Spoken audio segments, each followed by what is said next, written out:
Assalomu alaykum. Bugungi brifingda Transport nazorat inspeksiyasi tomonidan korrupsiyaga qarshi kurashish va uni oldini olish bo'yicha 2025-yil davomida amalga oshirilgan ishlar to'g'risida axborot beramiz. Inspeksiyadagi mavjud shtat birliklarida faoliyat yuritayotgan barcha xodimlar yillik rotatsiya qilinganda va boshqa lavozimda o'tkazilganda navbatdan tashqari manfaatlar to'qnashuvini deklaratsiyalash tartib-taomilidan o'tkazildi. Boshqaruv samaradorligi agentligi bilan hamkorlikda e'lon qilingan mustaqil ochiq tanlov asosida vakant lavozimga hujjat topshirgan nomzodlar ustidan 31 marotaba tekshiruvlar o'tkazildi. Tekshiruvlar bo'yicha 11 nafar nomzodga salbiy xulosalar berilish natijasida ishga qabul qilinish oldi olindi. 2025-yil davomida sohani raqamlashtirish, korrupsiyaga qarshi kurashish mavzularida 10 dan ziyod ommaviy axborot vositalarida chiqishlar qilinib, press tadbirlar tashkil etildi. Har bir viloyatda tadbirkorlik subyektlari va jurnalistlar ishtirokida sayyor qabullar o'tkazildi. Korrupsiyaga qarshi kurashish bo'yicha 261 ta ko'rgazmali materiallar tarqatildi. Korrupsiya haqida xabar bergan xodimlarni rag'batlantirish hamda ularni ta'qibga olmaslik tartibi joriy etildi.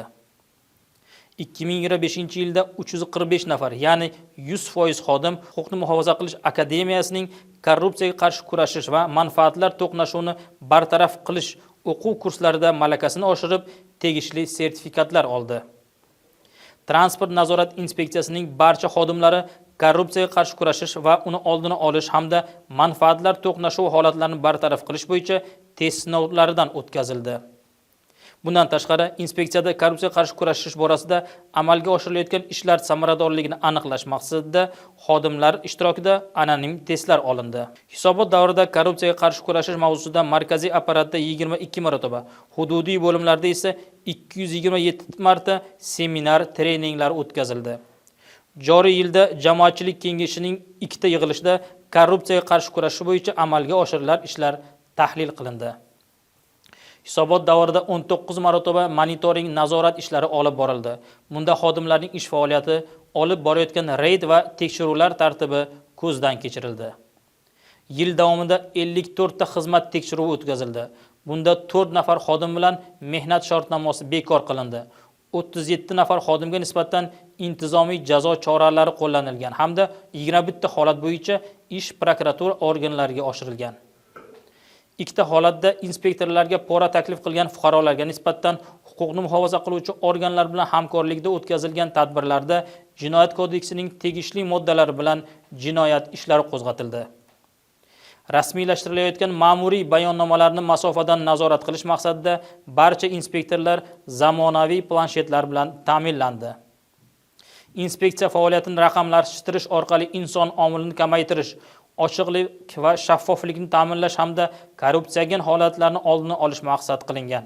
Shu maqsadlar yo'lida 2024-25-yillar davomida 5 ta axborot tizimi ishlab chiqildi.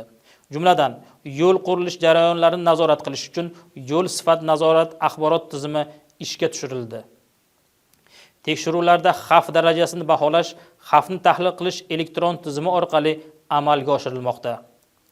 Temir yo'l transportida harakatdagi temir yo'l tarkibi va infratuzilmasini ro'yxatdan o'tkazish axborot tizimi ishga tushirildi.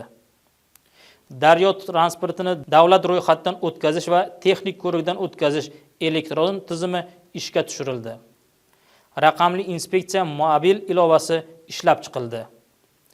Inspeksiyada korrupsiya holatlari haqida xabar berishga mo'ljallangan 4 ta aloqa kanallari, Telegram bot, elektron pochta, rasmiy sayt va qisqa telefon raqami yaratilgan bo'lib, xodimlar ishtirokida korrupsion holatlar guvohi bo'lganda murojaat qilish tavsiya etiladi. Sizlarga yetkazmoqchi bo'lgan ma'lumotlarimiz shulardan iborat edi. Xayr, sog', salomat bo'ling.